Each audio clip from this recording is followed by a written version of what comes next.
Now, the news.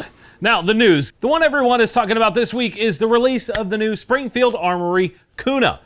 This one was teased earlier this year at Enforce Tac by our friend James Reeves, and it's now here. For those that didn't witness the social media barrage-style release, I'll go over the basics. It's a 9mm PCC with a 6-inch cold hammer-forged barrel, M-lock handguard, pick rail on the rear, AR grip, a flat trigger, full ambi controls, flip-up hybrid sights, and the most important is the roller delayed blowback system that is at the heart of this thing.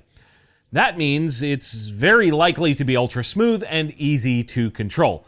More so than direct blowback PCCs for sure. Like, definitely going to be smoother than those. It comes with 2 mags, which is a war crime. Should be at least 3, and they are standard capacity. They're also proprietary, which is unfortunate, but the mags carry an MSRP of $25, so that's not really that bad for that kind of mag. The MSRP on the gun itself is $9.99 without a brace, or $11.49 with a Strike Industries brace. I've seen it more affordable than that, but that's the MSRP. Honestly, if this thing is as good as it seems on the surface, it could be a home run. I purposely haven't watched any reviews of the gun yet because I am attempting to get one for us to review. I don't know if that'll happen, and I don't want to taint my opinion. That said, I want to know what you guys think. I'm sure a bunch of you have watched reviews. Is this what you're looking for? Does it get you excited? Sound off in the comments and let me know where you're at with it. Welcome back to another episode of the Gun Collective News. I'm John Patton, and if you want to see the latest and greatest from over 40 of the industry's finest, like Kelbley Rifles, Pyramid Air, Fusion Firearms, Phoenix Trinity, YHM, XTAR, Radian, XS Sights, HK, Bull Armory, Knockpicks, and a ton more, really. I fully expect to see you at Guncon this year in Cleveland, Ohio. This is one of the most well-rounded gun events out there with new product showcases. There's a whole bunch being released at the event. Q&A panels with tons of different creators of all types. And there's 2A orgs represented, and so much more. We also just added a fireside chat with the Missouri Attorney General Andrew Bailey, the guy that's been pushing back against censorship and also sued China and won. Tickets are on sale right now at guncon.net. Get them before they sell out. I would love to see you there. And stick around to the end of this episode because I have a bit of a different deal of the week for you guys. Moving on, we have a sort of trifecta gun here. It's an HK Mark 23, which is an iconic gun from the 90s and was featured in a ton of video games, movies, and TV shows, along with being actually adopted by SOCOM. Well, the folks over at Langdon Tactical have partnered with Field Ethos. Not really sure what they do, but they're very popular. I still don't get it. To bring out a new churched-up version of it. There's a partnership there. The big highlights are the acro mounting setup, which has never been offered as a factory option. That really wasn't a thing in the 90s. Plus, it's got a trigger that's had its pull weight reduced by 25% thanks to some whiz-bang chrome silicon hammer spring. That's cool. Otherwise, I think it's pretty much just the legendary Mark 23 chambered in 45 ACP, 5.2-inch barrel, and overall, it's a big boy setup. It's a big gun. The factory gun carries an MSRP of $2,500-ish. This LTT version carries an MSRP of $2,651 for the trigger job and optic cut, or $3,250 if you want to add the optic on top of that. That's really not that bad. I've heard a ton of positive things about the Langdon guns, but I've yet to shoot one, so the jury's still out on whether this is awesome or not. Probably will be. Moving on from there, Innovative Arms has released a new bolt action with a muffler attached. It's a Ruger American Ranch rifle in 300 blackout, which takes AR mags. That's neat. And it can now be had with an integrally suppressed barrel setup, thanks to Innovative. Sort of. The thing here is that you would need to buy the rifle on your own, which carries an MSRP of $670 for the Gen 1 or $730 for the Gen 2. So you have to acquire the rifle you want, and then you would have to send it to them and pay an MSRP of $1,760 to have them do the conversion to your rifle. That brings the total to roughly $2,430 for the Gen 1 setup and $60 more for the Gen 2 version, which is not small money when you consider that the rifle with a thread-on can be had for substantially less. Is this cool? Absolutely. Is it the right solution here? That's more difficult to say. Integral guns are a lot of fun, for sure, and this will be cool to own if you're comfortable shelling out that amount of money for it.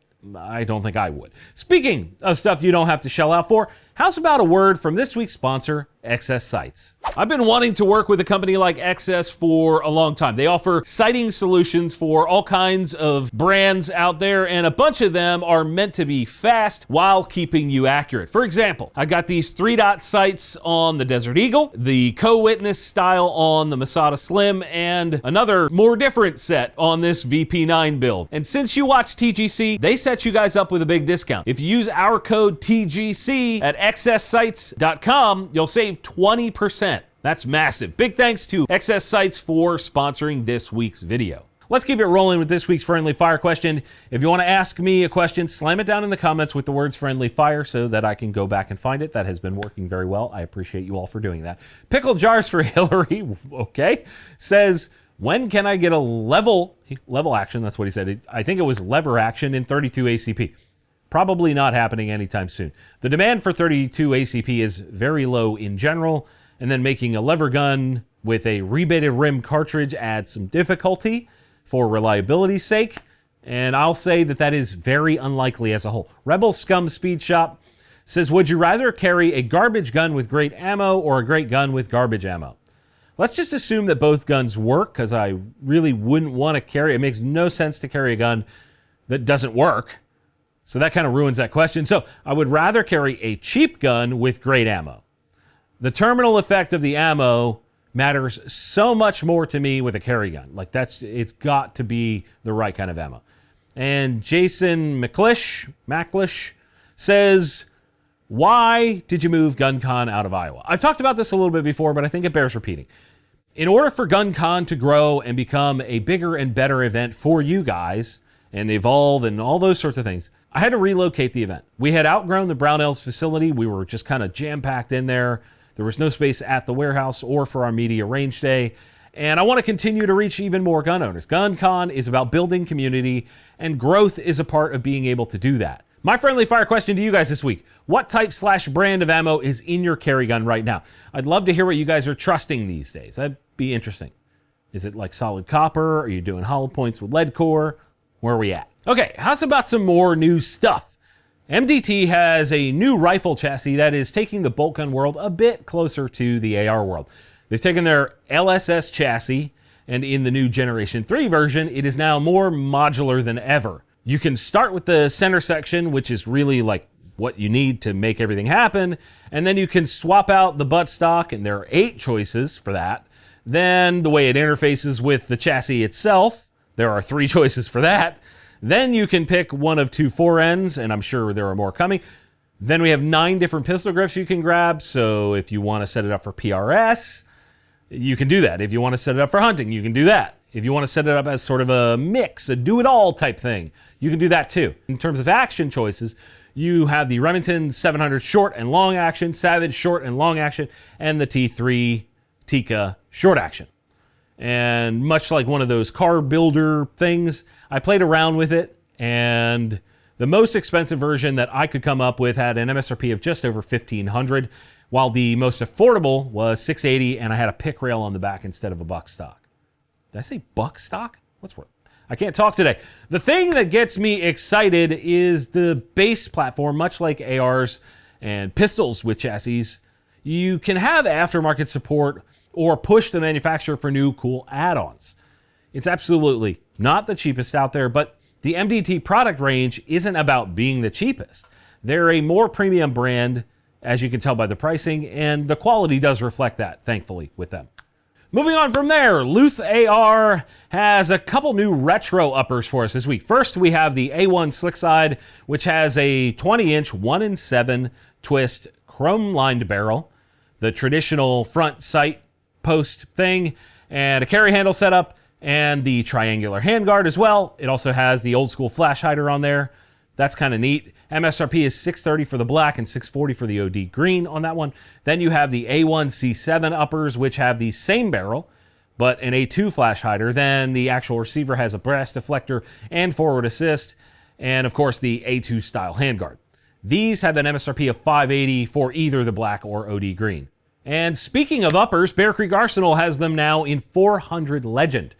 To my knowledge, this is one of the first 400 Legend setups from a more well-known brand out there. I really haven't seen a lot of them. There are 4 options here. A standard 18-inch AR for 500 MSRP, a right side charging handle, you know, this sort of thing when you're shooting, that's cool. 500 MSRP on that, again with an 18-inch barrel. Then you have the uppers for both of those for 300 MSRP. Okay, that's cheap. With Bear Creek's reputation for being less than stellar in quality, I'm curious to know if any of you guys would actually get into this 400 Legend at all. Does it bring enough over 350 Legend? That's more common, I guess. Let me know your thoughts down in the comments. Bear Creek also released their own 5.56 ammo this week. It's a 55 grain setup. It has an MSRP of 60 cents per round at $29.50 a box of 50 rounds. That's about double what you pay for any other decent 55 grain ammo right now. And it makes me wonder, what the hell are they thinking with that pricing? In other ammo news, Federal has released 2 new loads in the Hydra Shock Deep line.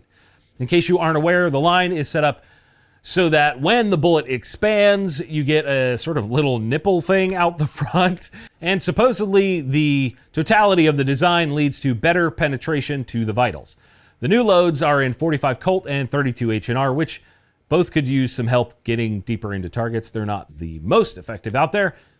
In the press release, they say the 45 Colt works well in short revolvers and full-length carbines, and the 32 H&R is supporting the launch of several new guns and is sort of the lower recoil brother for 327 Federal chambered revolvers. MSRP is $45 a box for the 45 Colt and $39 a box for the 32 H&R. The boxes hold 20 rounds. And as promised, the deal of the week is a little bit different.